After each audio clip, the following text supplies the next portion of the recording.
Hi guys, welcome to yet another episode of Beyond Talks. Today I'm joined by my friend and my co-host Bhuvan. Hi Bhuvan, welcome to the show.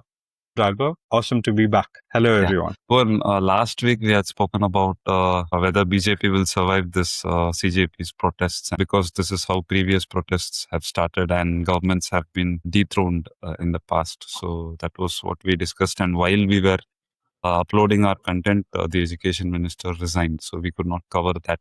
But I would look at it as a victory for the protesters, the last one, whatever was, and the government were gracious enough to accept their demands without much delay. But anyway.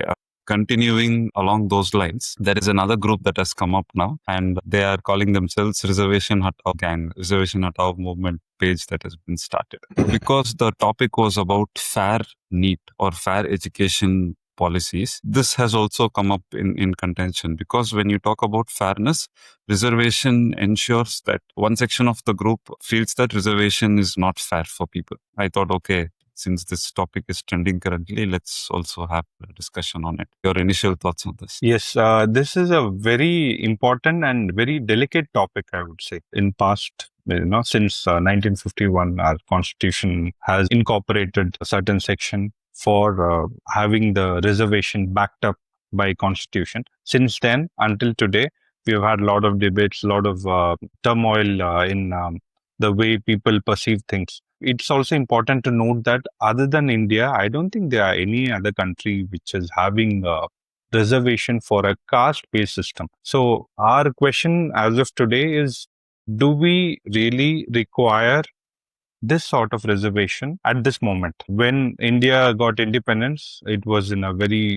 bad, dilapidated state. But now, is it required? That is what we should be focusing on. There are some hard questions which are being raised by the protesters, and it is only just for the government to answer them.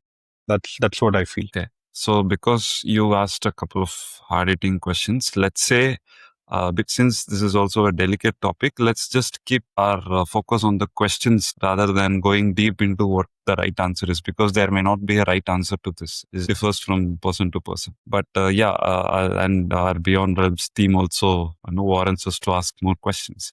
Okay, let me start with this. The first question I want to ask you is, there is a poor person in a general category and a poor person in reserved category. Who is more unfortunate today as of in India? Again, many of us are aware of this answer. Economic category was very recently introduced, but it is very unfortunate if you look at it at the present situation. Just because a person is born poor and requires some sort of help from the government, just because he belongs to general category, he or she is not eligible for certain perks, for certain help from the government, such as government institution or government jobs or politics for that matter. These are three major things. So it is very unfortunate. Again, there's no clear cut right or wrong answer. It is just that it seems unfair, but there's a reason why it was unfair and it was still adopted in the initial stages. But now probably we should start looking at it in a different way, how we can mitigate this. It is very, very good question. I feel it.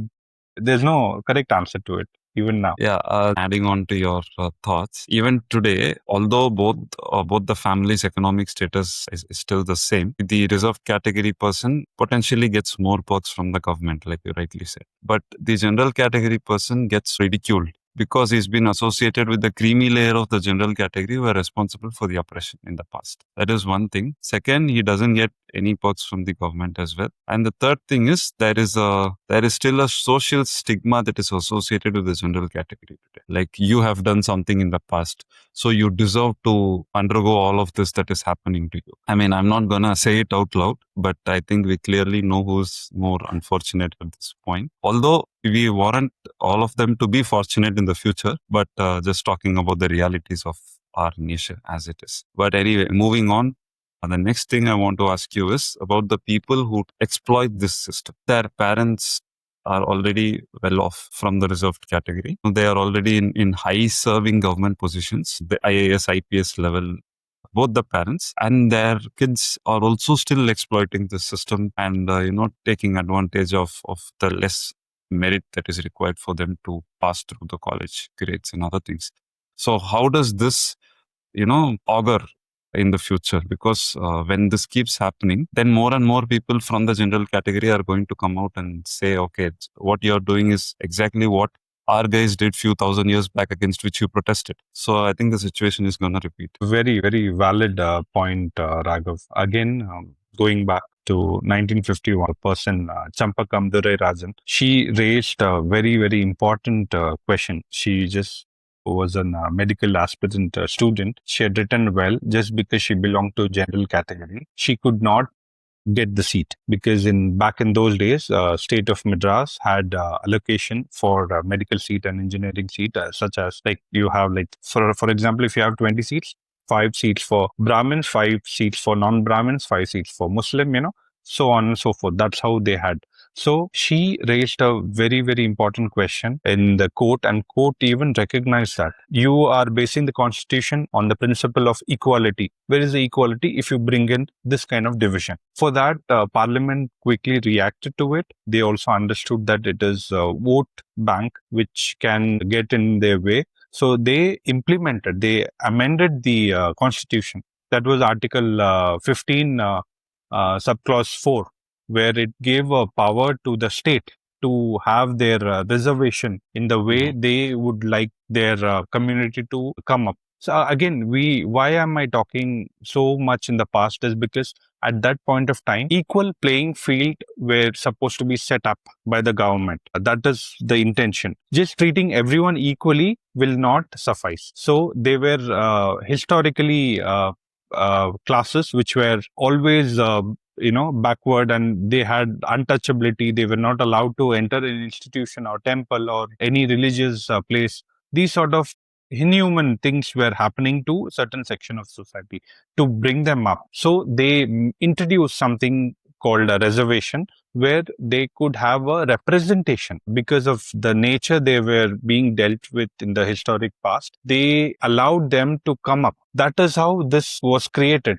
But now we really need to rethink. If a person is already economically sufficient, is well educated, do we still need to have those person, their children, avail such facilities which are more for people who are really backward? I'm not pointing finger at many, but there are few who even they're in a very good high position job, well salaried, they send their children abroad. When you Mhm. have such capabilities, the merit, what you mentioned, Raghav, it's very interesting. Now, what is merit?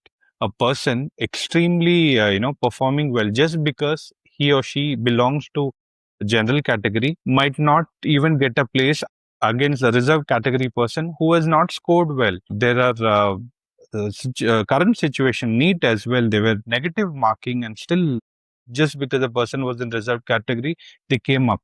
Again, it is situation case to case basis. We cannot generalize it, but we need to have something where the constitution is applied equally. The equality is maintained. Probably we should have a different metrics instead of basing only on caste. Mhm. It could be better. That is the feeling I feel. I get the general feeling right now. Since you rightly touched upon the NEET marks, the issue in hand directly, this is going to be my next question. So let's say the person who has scored negative marks in NEET is granted admission in college and he grows up to become a doctor. Would you, at some stage in your life, be okay to be treated by this person in a hospital at some time? I am not against any community or any person here, just going by competency basis. Does a student who got negative marks in his entrance exam, deserve to be a doctor growing up, although his community was oppressed in the past? That's my question.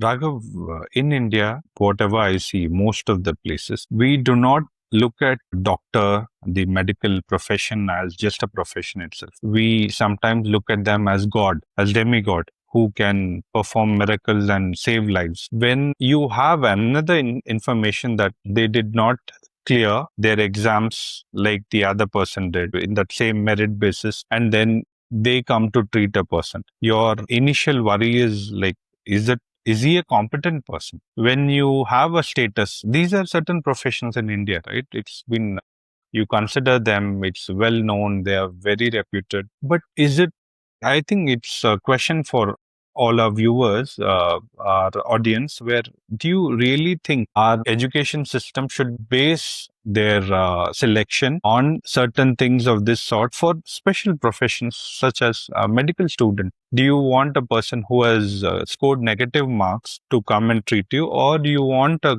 competent person? Actually, doctor, it should not care about being from this caste or that caste, gender. It should not have any bias, but we have created this for upliftment of a particular society, for a particular section in the society. Now, do we still need to continue doing that? I am not comfortable, Raghav. This is the straight answer from my end. I would rather get treated from a competent person than a Mm. person who government or of India thinks that they have to bring them up.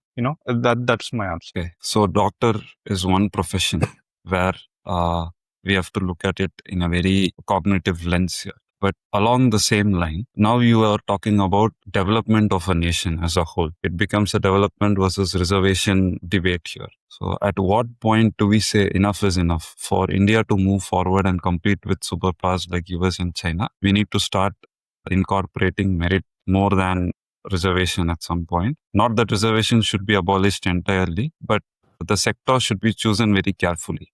Because right now you see in the defense sector, which includes military, air force, and navy, and cricket. So we don't have reservation officially. Unofficially, there could be reservation in miniature scales, which is inevitable. But officially, there are no reservations for these sectors, and India is currently doing well in all of these. And when you look at education, when you look at infrastructure, when you look at every other thing, basically, we are far, far behind. And all of these sectors have reservation in place. So yes, this is my next question. Raghav, you've touched upon yet another important point.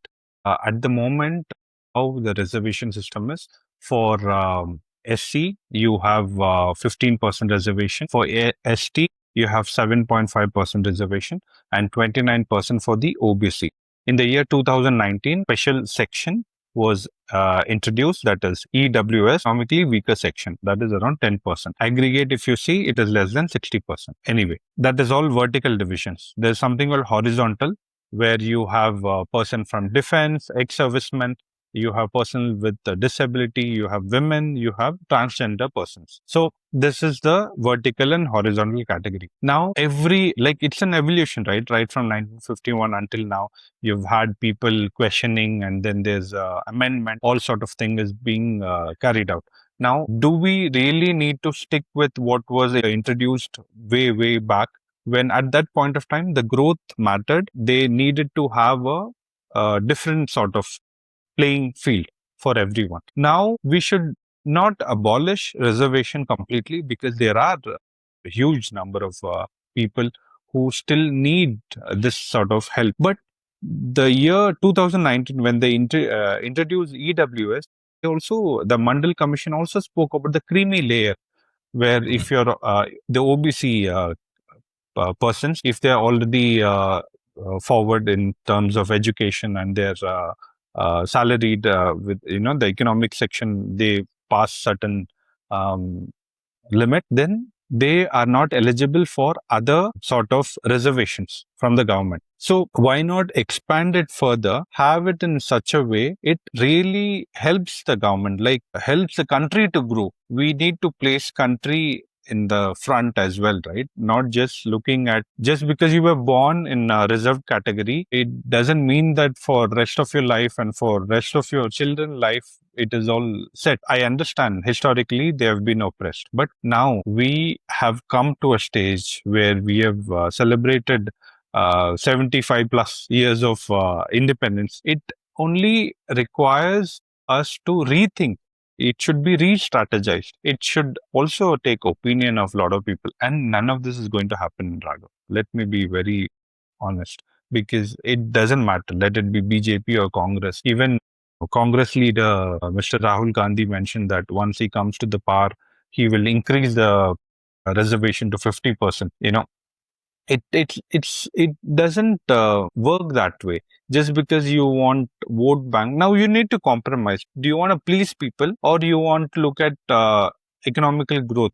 If you're truly looking at economic growth and looking at development of a nation, things needs to be changed. That is the viewpoint. Yeah, and Like you also said, there's nothing's going to be changed because the politicians rule for the vote bank. And this is a very sensitive topic, which they will surely avoid picking up. But I'm glad that this has at least come out for a discussion now because of the other protest. At least people will start thinking about it, because when there is an election that's happening every 5 years, when people are allowed to choose their government, and when a lot of other things are undergoing reform, then why not this? No, this was supposed to be, or this was meant for only upliftment of the first generation. And now there's no end point to this. It just keeps going on. So that's what we want to point out here. And more than reserved versus deserved, it should be more like who are the deserving reserve. I think the flow of thought should go along that lines. So let's leave it as it is. And guys, if you have any thoughts, please let us know in the comments and keep do supporting us. Thank you, Bhuvan, for joining today. And guys, don't forget to like, share, comment, and subscribe. Thank you. Thank you, everyone.